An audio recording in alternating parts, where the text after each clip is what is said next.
love how you've created that balance. Do you meditate? Do you do any form of Yes. exercise? What tell us about your personal growth So I protocols. work out 3 times a week or twice, and I don't push myself a lot. Meditation every morning when I wake up. My hypnotherapist has this voice clip she sent me that I have to listen to rewire my brain every morning, and then I go into meditation after it because like it just relaxes you. So I go into meditation to 10-15 minutes because I'm dyslexic. I'm very hype, and then once a month or once every 2 months, I will still do hypnotherapy or therapy. And this hypnotherapy you're doing is RTT, right? Yeah, RTT. It's right on Mind Valley. Go check it out. Okay, so there's RTT, and then Yeah, so, and then, but every month or every 2 months, I will still do hypnotherapy again, or I will do therapy because no matter how healed or good or on the right path we are, we still meet some shitty people on a daily basis. We pick up some particles from them. So you need to, let it go, exhale it out and release it. So it's like a cleaning purpose, like for purposes, for the cleaning the energy and all that. So I do that a lot. But my priority right now is mental health. Like my mental health is my top priority. Friends, I went on like a diet with friends. I cut out everyone bad. I went on a diet with like a lot of things in life. The stuff I watch, the stuff I read, the stuff I listen to. I do not, even if there are songs that I feel like that are not good for me, I don't listen to them. So it's like my mind is my priority. This tofu is not going to be marinated in shit anymore. I love that. And At the moment you lose yourself, that's where kids are watching and learning. Every single thing from the age of 1, they watch. And I know that a lot of people say, okay, but he's 1 year old, he doesn't get it. No, they get it. Their subconscious mind has no age. It's a storage unit.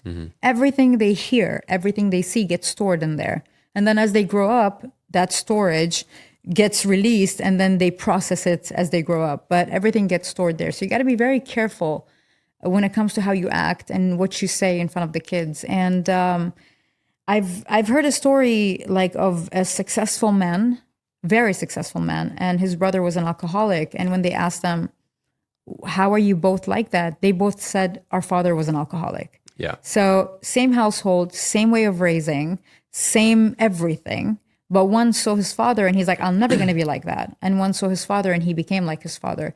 So in the end, I feel like the most important thing is self-value, like you said, and self-worth. And you can teach them that every single day by showing them that they're worth it. Like, for example, my son, I always tell him, you are not born to fit in. You are not born to copy people. Be yourself, be this, do that. Doesn't matter what people say. And I repeat that all the time. And he sees me do that as well. Like in my culture, with my tattoos, I'm not accepted that much. But it's okay with me. I don't care. Is it not a thing? It's not, it's a like frowned upon thing, And even when I go like with family, when I go to my family homes, my mom would tell me I wear long sleeves, I was like, Mom, just love me for who I am, And if they can't love me for who I am, I don't want to be there.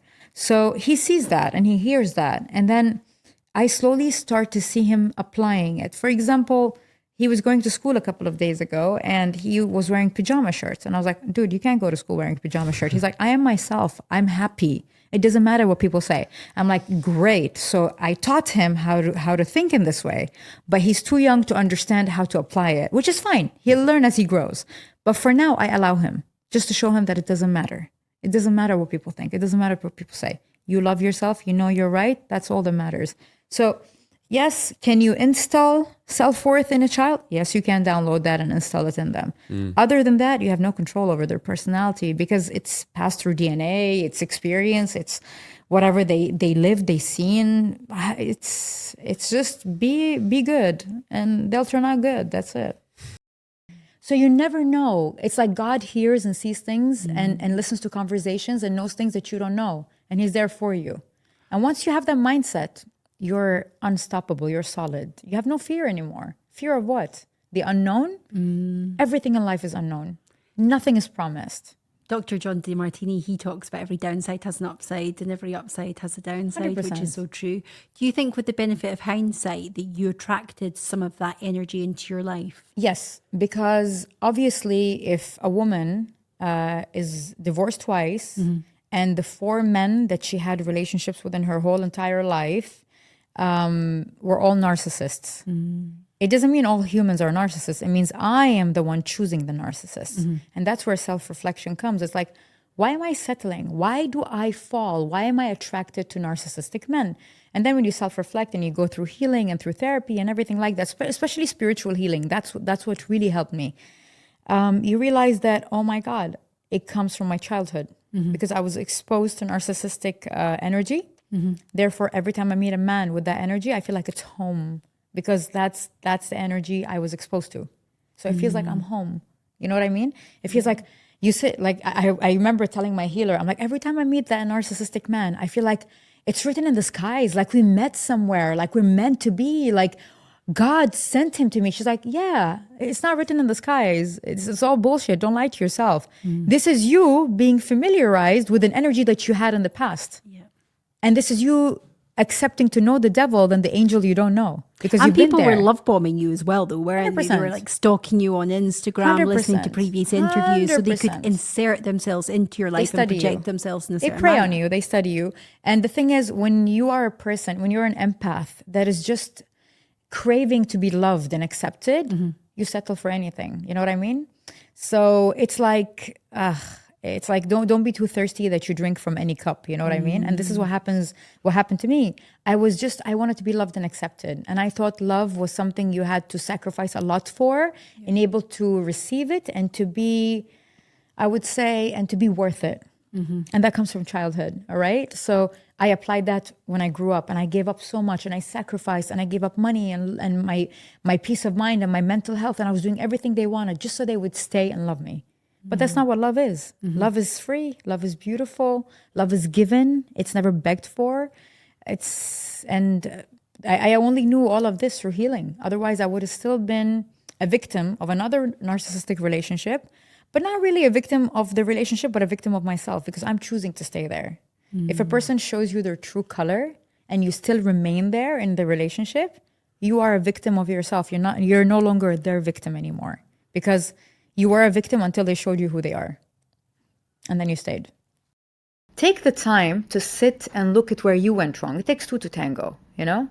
I know they're shitty people, they've done you wrong, they're bad, narcissistic, etc., etc. We can't change that. Let's leave that aside. That's not our problem. Now us, how did we go wrong? And how I went wrong is I was always trying to fix men. Removing my crown and putting on my construction hat, and that doesn't work, you know? A queen doesn't do that. A woman should not do that. You should be with a man that's done the work and ready for you. I should not be blaming right now. So I went wrong there. I was too naive. She was like, so what's wrong? I was like, yeah, I had bad marriages. She's like, what did they do? I'm like, no, forget what they did. And she was like, whoa, this is a person that's already done the work. Right. And this is when you meet yourself halfway through. It's when you look at where you went wrong. Who cares about them? It's not like it's not like you can change a narcissist or make them better people.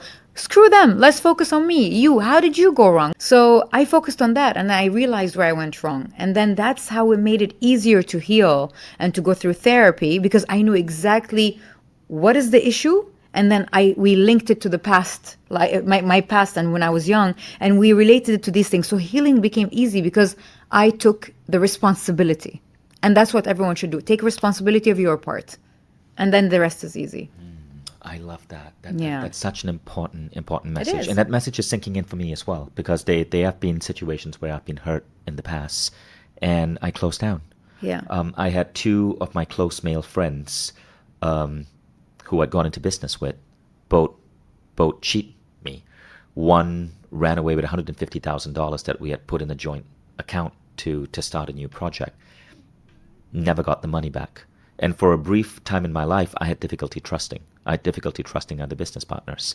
That changed. Now I have incredible business partners, Yeah. but it took me a while. And so I really needed to hear that message as well. Can I tell you something beautiful? Yeah. A guy in a mosque once told me, like a priest, we say in the mosque, like our sheikh, you know? Uh-huh.